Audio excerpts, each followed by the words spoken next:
बिस्मिल्लाहिर्रहमानिर्रहीम अस्सलामुअलैकुम या अली हक हैदर। उम्मीद कर रहे तुम सारे भरा ठीक हो। अल्लाह ताला तुहानू सारिਆਂ ਨੂੰ ठीक रखे जी। जिस तरह कि तुहानू पता पाकिस्तान के मुख्तलिफ दरियावां दे विच फ्लड अपडेट चल रही है, तो मैं तुहानू दो दरियावां की रिपोर्ट देंगा। दरियाए चिनाब सुबह 6 बजे की, तो दरियाए रावी सुबह 5 बजे की। तो लो जी, सब नू पहला डेट सुन लो 27/7/2026 ते टाइम सुबह 6 बजे का। River Chenab 93,306 up stream, 85,606 down stream.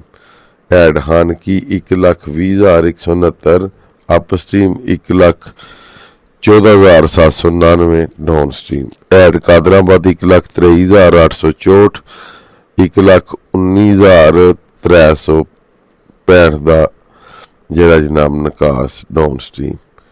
ठीक है जी, अगे गल कर लैने जी हैड त्रिमू की। हैड त्रिमू 1,84,834, 1,76,734 का अखराज लो फ्लड। अगे जनाब मेरी हैड पाइनाद 1,39,869, 1,25,779 का अखराज नॉर्मल। ठीक है जी, अगे जी गल कर लैने दरियाए रावी की। तो दरियाए रावी कोट नैना के मुकाम ते 7,500, जेसर के मुकाम ते 9,219, ते सिफून के मुकाम ते 17,224।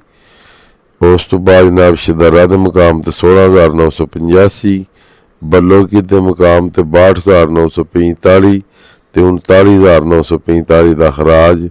इत्थे भी जनाब लो फ्लड। अगे जनाब मेरी हैड सुधनाई 61,703 ते 47,603 का खराज मीडिया फ्लड। ठीक है जी, ये जनाब तुहानू दो दरियावां की रिपोर्ट दे जी। जेहड़े हैड पंजनद ते त्रिमू दे थल्ले ने, हैड पंजनद उत्ते ते त्रिमू तो थल्ले, वो सारे भरा अपना ख्याल करो। तो उस तो बाद वो करो जेहड़े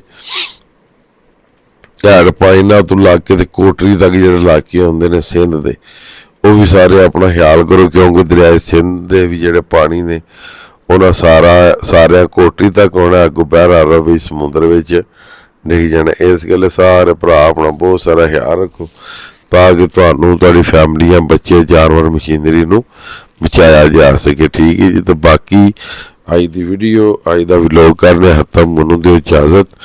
नैक्सट वीडियो आने तक ज़्यादा से ज़्यादा अपना ख्याल रखियो, अपनिया खास दुआवां दे विच मैनू याद रखियो। इंशाअल्लाह मिलने जी किसी नैक्सट वीडियो दे नाल। अल्लाह हाफिज़, फी मान अल्लाह जी।